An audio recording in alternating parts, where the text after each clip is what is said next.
ایک سوال کسی نے کیا تھا، کیا مسجد کے اندر صرف 5 وقت نماز ادا کی جا سکتی ہے؟ اس کے علاوہ کوئی اور کام ہے جو کرنے کے ہیں؟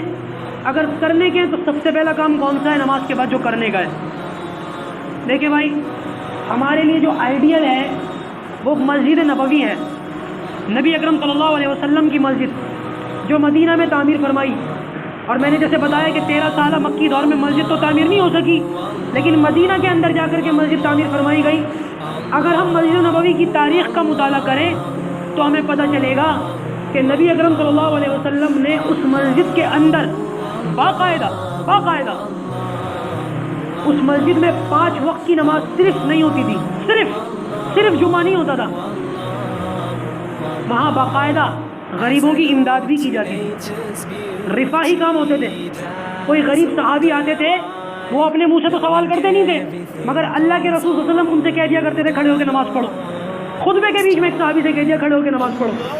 اور نماز پڑھوانا نماز کی واجبیت کے لیے نہیں تھا، بلکہ اس لیے تھا کہ یہ غریب صحابی لوگوں سے سوال تو کرے گا نہیں، لیکن یہ بیچ میں کھڑے ہو کر نماز پڑھے گا تو لوگ اس کی حالت کو دیکھ کر اس کی ضرورت کو سمجھ لیں گے. تو مسجد کے اندر باقاعدہ لوگوں کی ضرورتیں پوری کی جاتی تھی. مسجد کے اندر باقاعدہ زخمی لوگوں کی مرہم پٹی کی جاتی تھی. ایک جنگی قیدی کو مسجد نبوی کے ستون سے لا کے باندھ دیا گیا، اور مسجد کے اندر باقاعدہ جہادی مشقیں بھی ہوتی تھی. مسجد کے اندر سے باقاعدہ جماعتیں روانہ ہوتی تھی.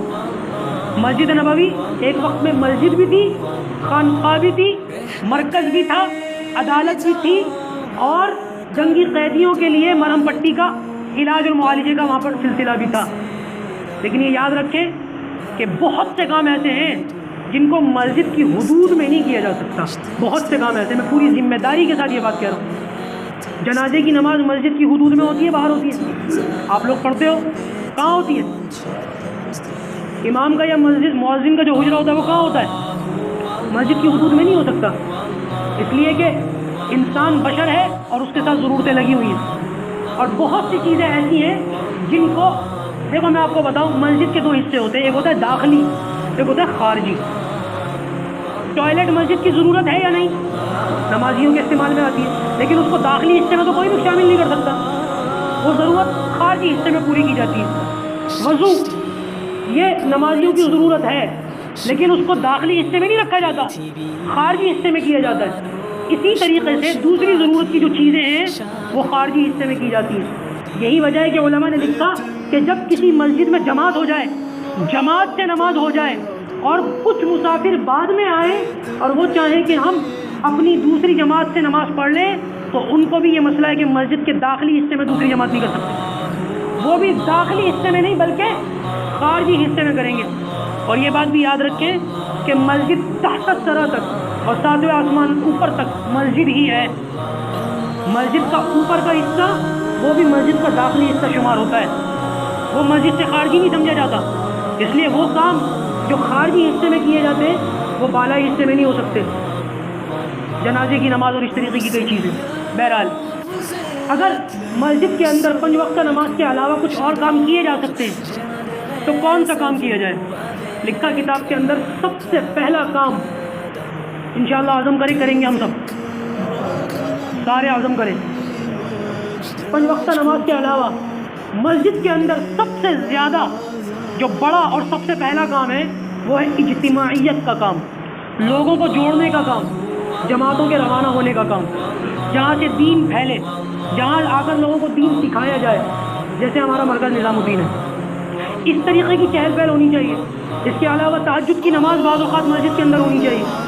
تہجد کی نماز نفل ہے اور نفل نماز گھر میں پڑھی جاتی ہے، اس کا یہ مطلب نہیں ہے کہ نفل نماز کو مسجد میں بالکل نہ پڑھا جائے.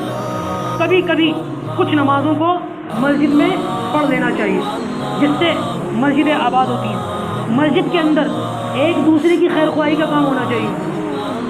5 وقتہ نماز میں جب آدمی جڑے گا تو ظاہر سی بات ہے جو صاحب صبح جڑے تھے وہ دوپہر کو نہ ہوئے تو آدمی کو اس کی فکر ہوگی، ہمارے پڑوسی ہیں، نماز کے دوست ہیں، وہ کہاں ہیں.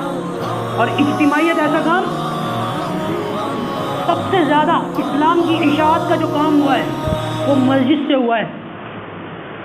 اور یہ بات صرف ایمان والے نہیں کہتے، غیر مسلم بھی کہتے ہیں. Professor T.W. آرنڈ جو عیسائی پروفیسر تھا، اس نے کتاب لکھی پریچنگ آف اسلام، اسلام کی اشاعت.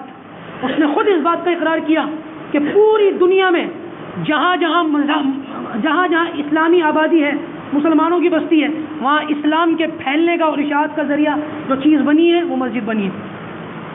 تو ہمیں ضرورت ہے اجتماعی طور پر مسجدوں کے اندر جڑ کر دین کی اشاعت کرنے کی، اسلام کی اشاعت کر. اور تھوڑی دیر پہلے ہم نے انشاءاللہ بولا ہے اس کام کو کرنا ہے، صرف کہنے سننے کی حد تک نہیں رکھنا. اور دوسری بات میں آپ کو بتاؤں، میں یہ بتا رہا تھا کچھ ساتھیوں، اجتماعیت ایسی عظیم چیز ہے میرے دوستوں کہ بہت سے غیر مسلموں نے دیکھا کہ یہ نماز کی صفوں کے اندر جب مسلمان کھڑے ہوتے ہیں امیر غریب ختم ہو جاتا ہے. ایک رکشہ والے کے برابر میں ایک سیٹھ جی کھڑے ہو جاتے ہیں، اور بہت سے لوگ ان چیزوں کو دیکھ کر اسلام میں داخل ہو گئے، بہت سے لوگ. اور ہماری اجتماعیت پوری طریقے سے ٹوٹی ہوئی ہے، پوری طریقے سے. ہم بجائے اس کے کہ ایک دوسرے کی خیر خواہی کریں، ایک دوسرے کی نکتہ